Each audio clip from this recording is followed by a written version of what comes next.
साल तक अंबानी अदानी को गाली दी और रातों रात गालियां बंद हो गई। शाहजादे घोषित करें कि चुनाव में ये अंबानी अडानी से कितना माल उठाया है। शाहजादे चमड़ी के रंग के आधार पर मेरे देशवासियों का अपमान मेरा देश सहन नहीं करेगा और मोदी तो कतई नहीं करेगा।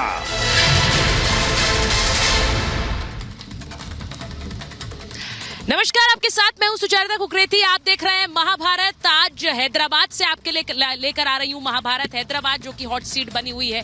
यहां पर असदुद्दीन ओवैसी, जो कि 2004 से सांसद है, उनके सामने बीजेपी ने माधवी लता को उतारा है। फायर ब्रांड लीडर है माधवी लता।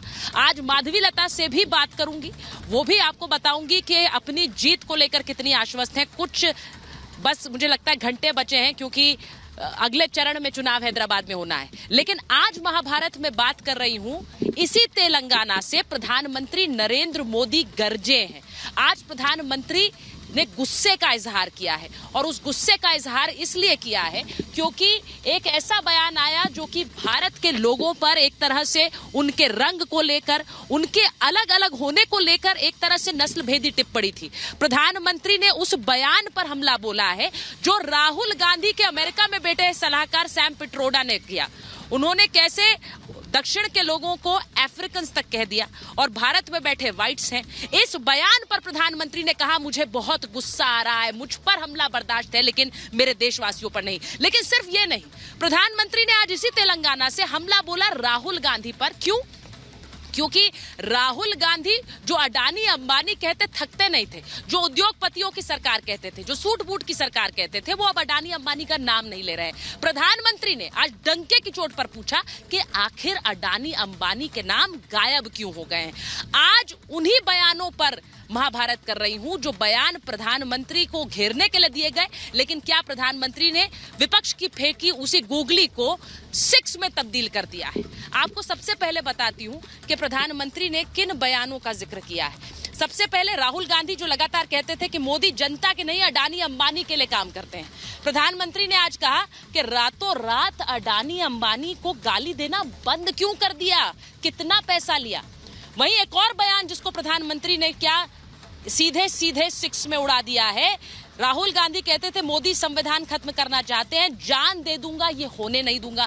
अब प्रधानमंत्री ने क्या कहा है, संविधान में मुसलमानों को आरक्षण नहीं मिलता है, तो संविधान बदलने वाले तो ये लोग हैं जो मुझ पर आरोप लगाते हैं। एक और आरोप जो प्रधानमंत्री पर लगता रहा, जिसकी गुगली विपक्ष ने फेंकी, राम मंदिर का नक्शा वास्तु ठीक नहीं। ये राम गोपाल यादव ने कहा वो मंदिर बेकार है। प्रधानमंत्री ने उसको कैसे तब्दील कर दिया। ये लोग सत्ता में आए तो राम मंदिर पर बाबरी ताला लगा देंगे। आज इसी पर कर रही हूं महाभारत कि जो आरोप प्रधानमंत्री पर लगाया, क्या प्रधानमंत्री ने उसका सीधा जवाब दिया है, गूगली की जगह बाउंसर फेंक दिया है। ये रिपोर्ट पहले देख लीजिए, और उसके बाद यहां हैदराबाद से महाभारत। मैं बहुत गुस्से में हूं आज दोस्तों। मोदी आखिर इतने गुस्से में क्यों हैं?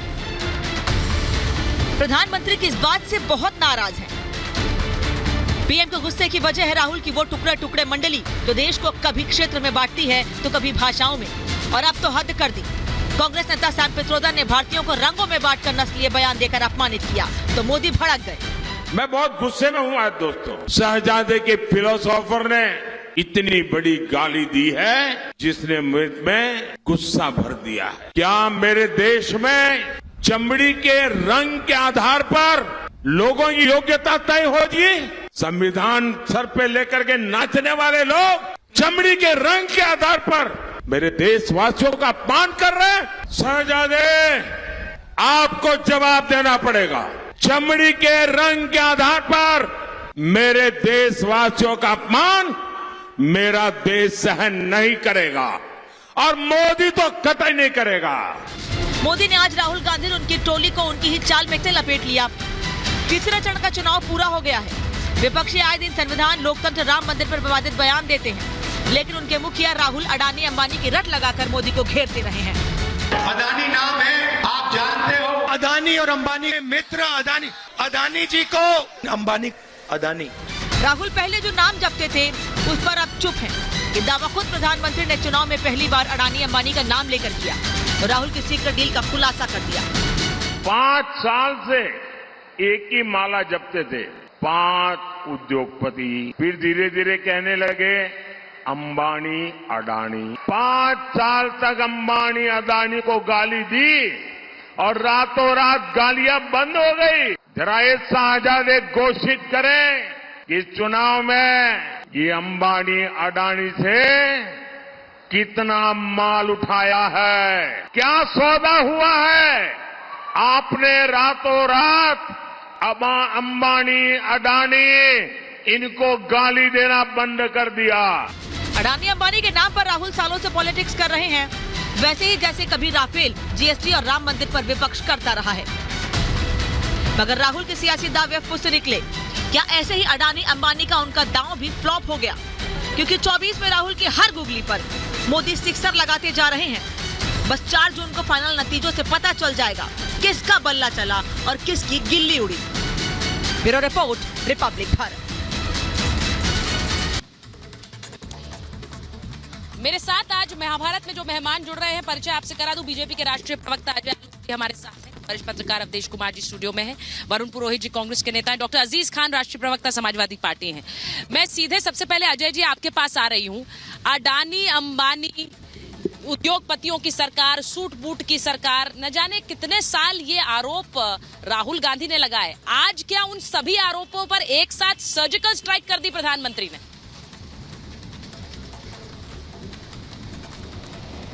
देखिए, प्रधानमंत्री सर्जिकल स्ट्राइक नहीं करते हैं। प्रधानमंत्री जी आईना दिखा देते हैं कि ये देखिए, ये कल क्या थे और आज क्या हैं आप। अडानी अंबानी का रट लगाते लगाते आपको याद होगा तमाम जो घोटाले हुए सुप्रीम कोर्ट में जांच चली, हिंडनबर्ग जांच, ये वो, उसके लिए संसद बाधित किया, संसद का कीमती समय नष्ट किया।